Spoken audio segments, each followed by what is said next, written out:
Hi everyone, this is a tutorial on how to create a pipeline in GeoBond's Bond-in-a-Box modeling tool.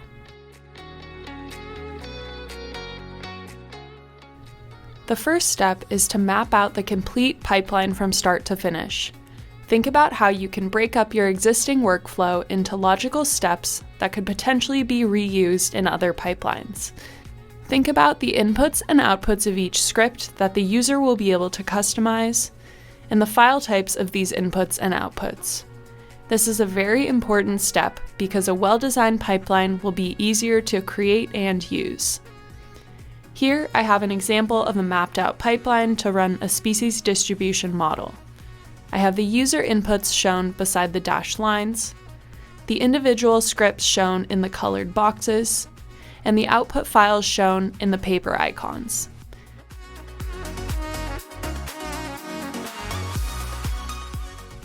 The second step is to write or modify existing scripts for the pipeline.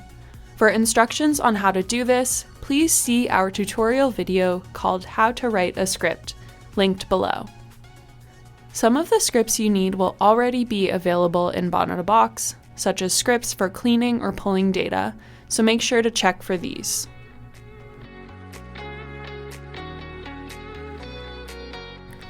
Once you have written or identified the scripts that you need, you can build your pipeline in the pipeline editor. If you click on Load from Server, you can see all the pipelines that are available. You can also see these pipelines on the sidebar. I am going to scroll to Scripts on the sidebar and drag my script that I named Test Script into the pipeline editor. I can see my inputs and outputs here, and when I hover the mouse over them, it shows the input type and the description in the top left corner. I am going to use some scripts that were already available in Bond-in-a-Box to create my pipeline. I will use a script called getBoundingBox that pulls the polygon and a bounding box of a country or region of interest.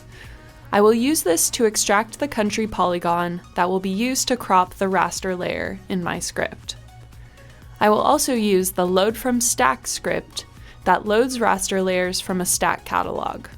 Stack stands for Spatio-Temporal Assets Catalog and is essentially an optimized way to store and access geospatial data. We host our own stack catalog, but you can also pull from other stack catalogs, such as the one from the Planetary Computer. Now I will connect my inputs and outputs. You can do this by hovering over the dot that has the input or output until the mouse becomes a plus sign, clicking, and dragging the line to the input or output you want to connect it to. In this instance, I am going to connect the raster's output from the Load from Stack script to the raster's input of my script. This means that the raster layers that are pulled from the stack catalog will automatically become the input as the raster layers in my script. Note that the outputs and inputs that are connected must be in the same file format. I will also do this with the polygon of study area output in the getBoundingBox script. I will connect this to the country polygon input of my test script. All of these inputs that are not connected to anything will automatically become inputs in the pipeline form.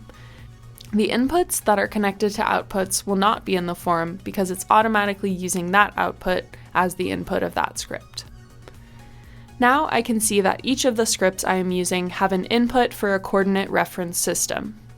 Right now, this input will appear 3 times in the input form, and unless I want to have different reference systems for each script, this is a hassle and unnecessarily confusing for the user. To make this one input in the form, I can double-click on one of this coordinate reference system inputs, which will create this box. In a situation where I wanted to hard code this input so that the user cannot change it, I could keep it like this and connect this box to all 3 coordinate reference system inputs. But because I want the user to be able to specify the input, I can click on this downward arrow and click Convert to User Input.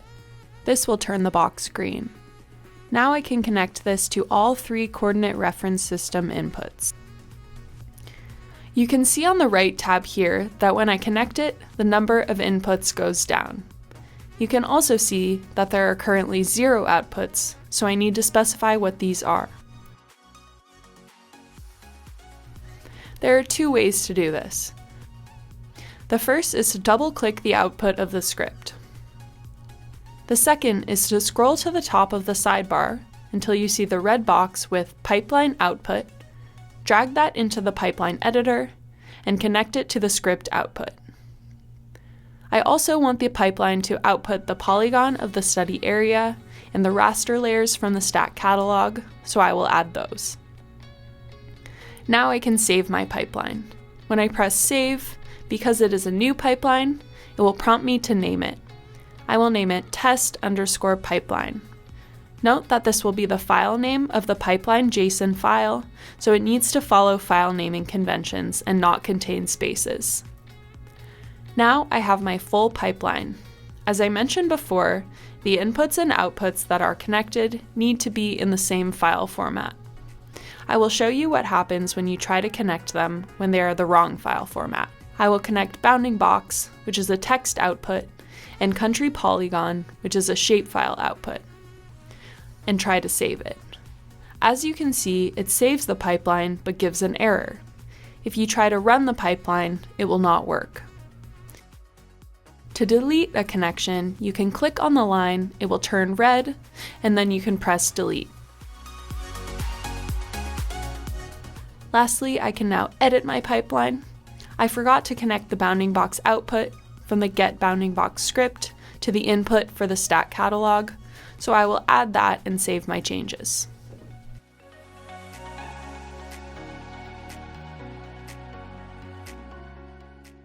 The next step is to test the pipeline to see if it runs. In the Pipeline Run tab, I can click the drop-down menu, and I will see my pipeline there.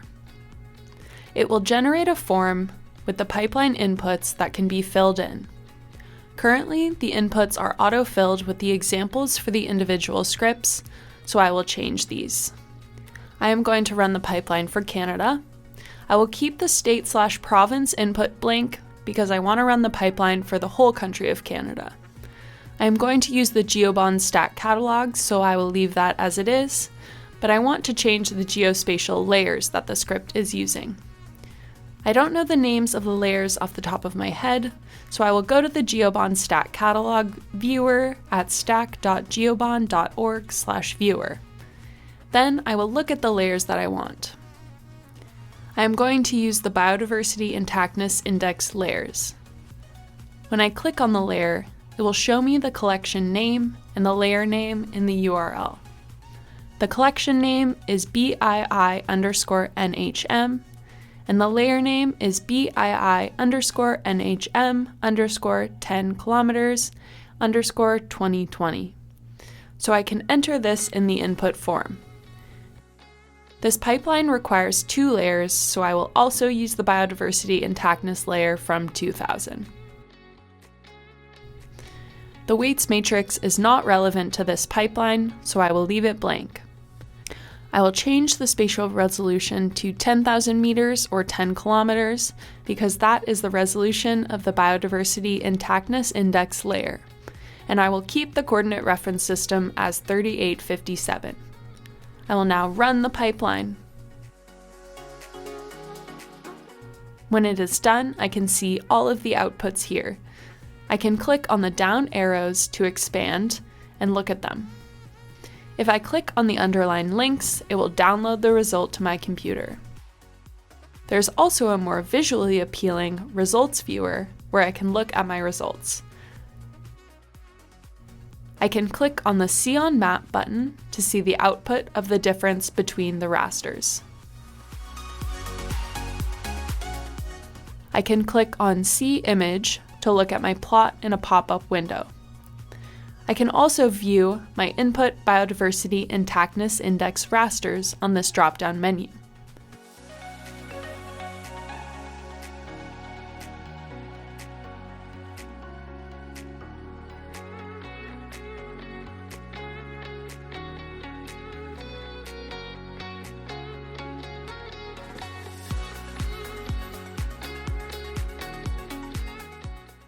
If my pipeline has an error, it will abort and tell me the error message of the R script. For example, if I misspell Canada and run the pipeline again, it will give me this error: study area polygon does not exist, check spelling of country and state names.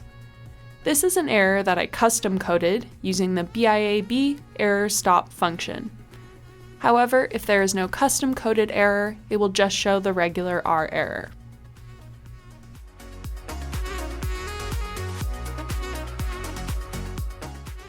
The next step is to document the pipeline. The first step of documenting is defining the order of the inputs and the examples. When I have the pipeline loaded in the pipeline editor, there is a tab on the left that says the number of inputs and outputs. If I click on that, I can see all of these inputs and outputs, their descriptions, and examples.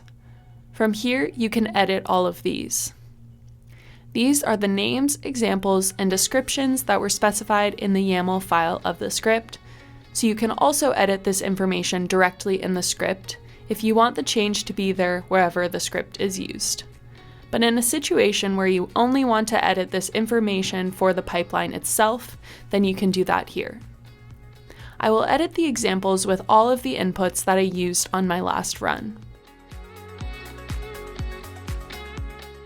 Now, these input examples will appear when I load the pipeline on the pipeline run page. Additionally, if you wish to reorder the inputs into an order that is more logical to you, you can do this by clicking on these rows of dots on the left and dragging the input up or down.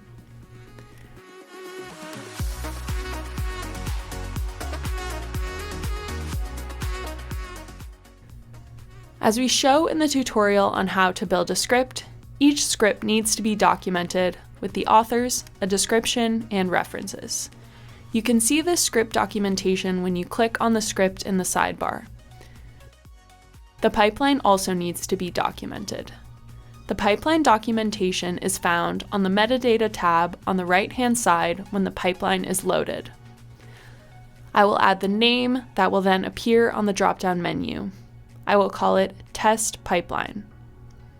Then I will write a description of the pipeline. This will help users understand what the pipeline does and how to use it. Then I will write the information about the author or authors if there are multiple.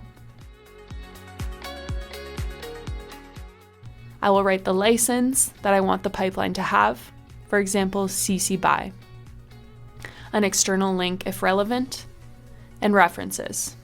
Each script should have references, and the pipeline metadata should contain all the references in the component scripts, as well as any others that are relevant.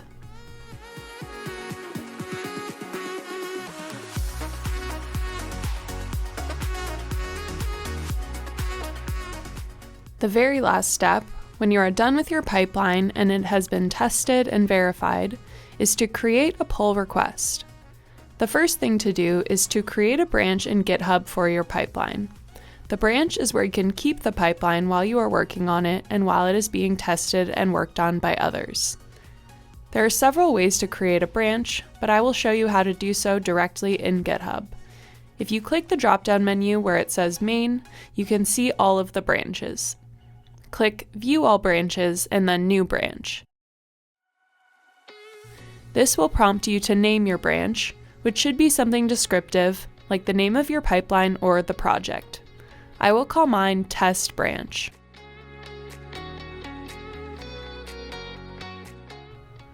When I run git pull, I can see that the new branch is added.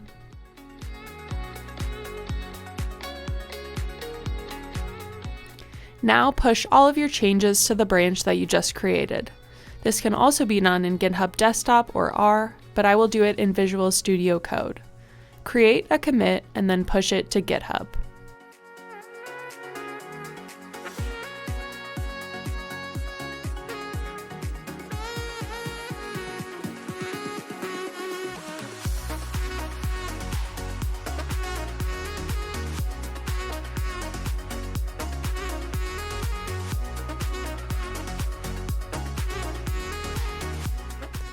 Now, if I open GitHub, I can see that my changes are here, and there is a button that says Compare and Pull Request. I can also find this button under the Pull Requests tab. I will create my pull request here. Make sure to pull request with the main branch. Write a detailed description of what you want to add, and then create your pull request. One important thing to note is that while you are working off of your branch, when you are in that branch and you connect to the server and local host, your changes will be in the modeling tool and you can work on it there. This is useful for when you are collaborating on pipeline development and you want to be able to share your work easily using GitHub. Thank you for watching. Please see our other videos on how to install and how to write a script for Bon in a Box. If you have any issues, please refer to our documentation or email us at boninabox@geobon.org.